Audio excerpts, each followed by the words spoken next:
एक छोटे से गांव में रघु नाम का किसान अपनी पत्नी सीता और बेटे अमन के साथ रहता था। रघु गरीब था, लेकिन वो बहुत मेहनती और ईमानदार था। वो रोज सूरज निकलने से पहले खेत में पहुंच जाता था।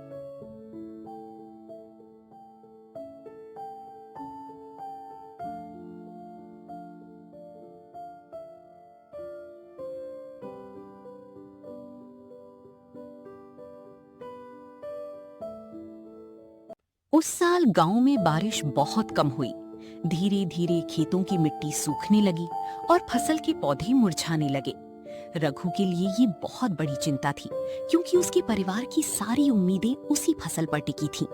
अगर फसल खराब हो जाती तो घर का खर्च चलाना मुश्किल हो जाता और उसकी बेटी अमन की पढ़ाई भी रुक सकती थी। लेकिन रघु ने हार नहीं मानी। वो लगातार खेत में मेहनत करता रहा और अपनी फसल को बचाने का रास्ता खोजता रहा। पिताजी, प्रिंसिपल सर ने कहा है कि फीस जमा करो, लेकिन अगर फसल खराब हो गई तो मेरी स्कूल की फीस कैसे भरेगी? चिंता मत करो बेटा, हम मेहनत करेंगे और कोई रास्ता जरूर निकलेगा।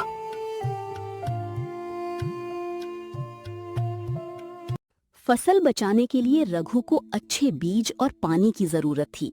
मजबूरी में वो गांव के साहूकार मोहन के पास गया। मोहन गांव का सबसे बड़ा सेठ जी, मुझे कुछ पैसे उधार चाहिए। फसल तैयार होते ही मैं आपका पूरा पैसा लौटा दूंगा। साहूकार था। उसके पास बहुत पैसा था, लेकिन उसके अंदर लालच भी बहुत था। रघु ने मोहन से कुछ पैसे उधार लिए और वादा किया कि फसल तैयार होते ही वो पूरा कर्ज पैसे तो मिल जाएंगे, लेकिन तुम्हें ब्याज देना होगा।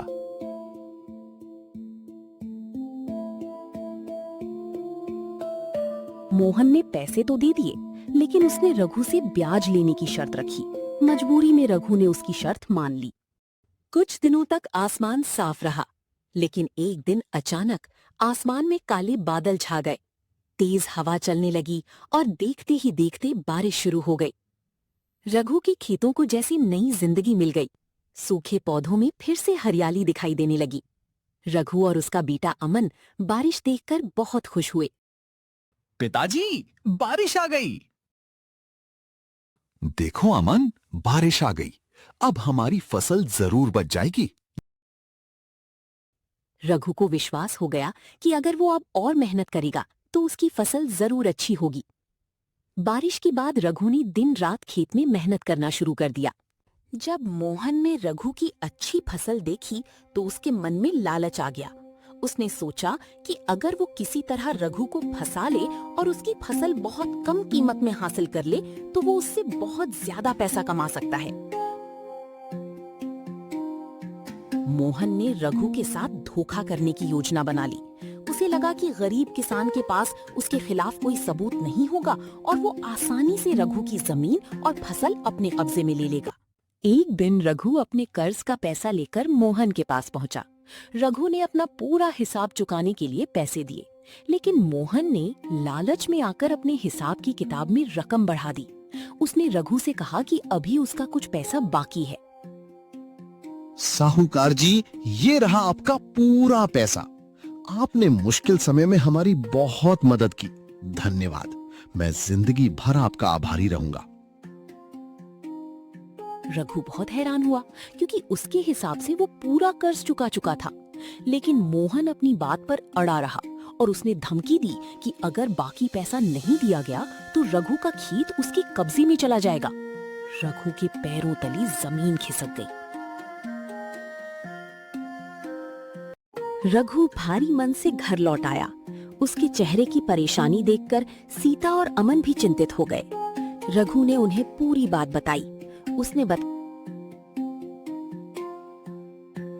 सीता, मैंने पूरा पैसा दे दिया था, लेकिन सेठ ने अपनी किताब में हिसाब बदल दिया। अब मैं क्या करूं? सेठ मेरी जमीन हड़पना चाहता है।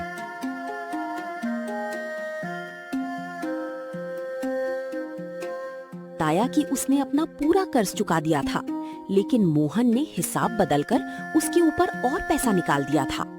सबसे बड़ी समस्या ये थी कि रघु के पास अपने भुगतान का कोई मजबूत सबूत नहीं था।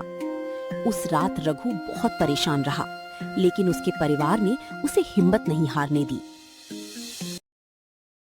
रघु के परिवार की बुजुर्ग दादी ने उसे समझाया कि गलत रास्ते पर चलने वाला इंसान कुछ समय के लिए जीत सकता है, लेकिन हमेशा नहीं।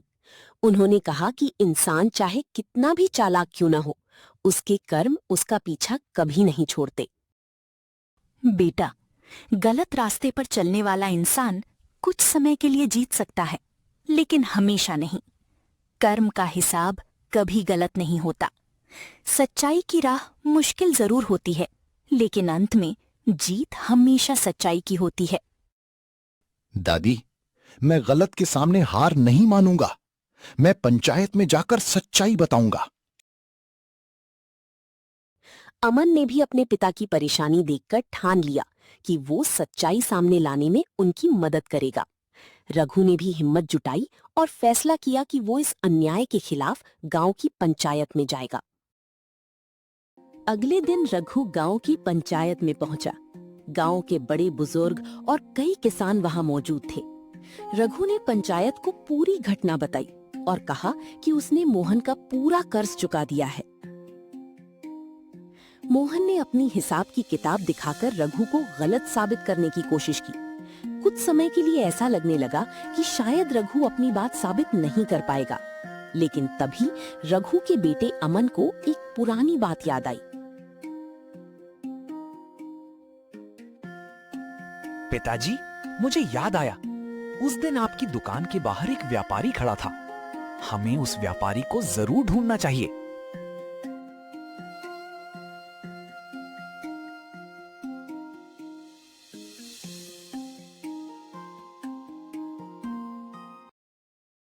अमन ने अपने पिता के साथ उस व्यापारी को खोजने का फैसला किया।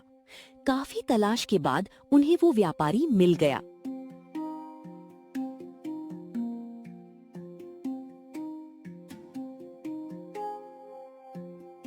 व्यापारी ने बताया कि उसने अपनी आंखों से रघु को मोहन के हाथों में पैसे देते हुए देखा था। ये बात रघु के लिए उम्मीद की किरण बन गई। अब उसके पास अपनी सच्चाई साबित करने वाला गवाह था। व्यापारी को पंचायत में बुलाया गया। उसने पंचायत के सामने पूरी घटना बता दी। इसके हाँ, मुझे वो दिन याद है। मैंने अपनी आंखों से देखा था कि रघु ने मोहन को पैसे दिए थे। मैं पंचायत के सामने सच बोलने के लिए तैयार हूं।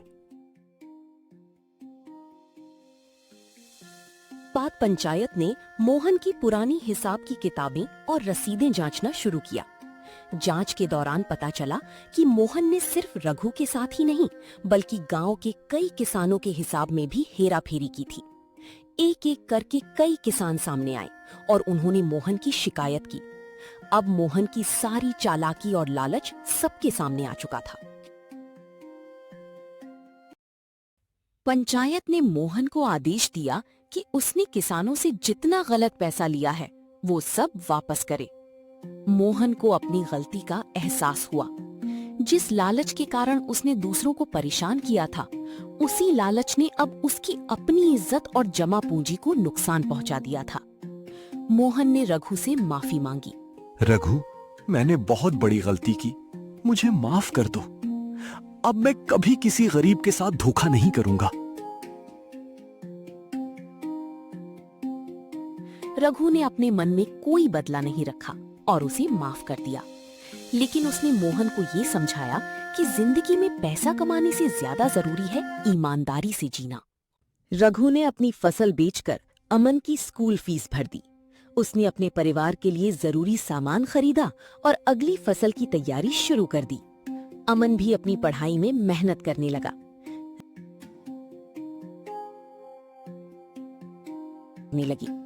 दूसरी तरफ मोहन ने भी अपने व्यवहार को बदलने का फैसला किया। अब वो किसानों के साथ सही हिसाब रखने लगा और किसी के साथ धोखा नहीं करता था।